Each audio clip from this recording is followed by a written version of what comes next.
ये LED TV के service code हैं जो कि एलईडी टीवी में लगने वाले मदरबोर्ड के नेम और मॉडल नंबर के अनुसार यहाँ पर दिए गए हैं।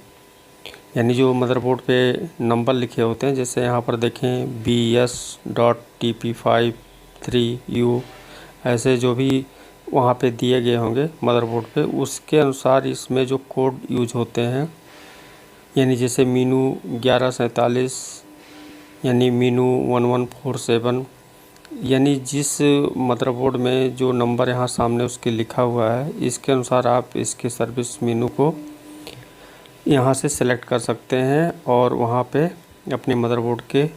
मीनू को ओपन कर सकते हैं, यानी सर्विस मीनू को ओपन कर सकते हैं। तो थैंक यू दोस्तों, और देखते रहिए।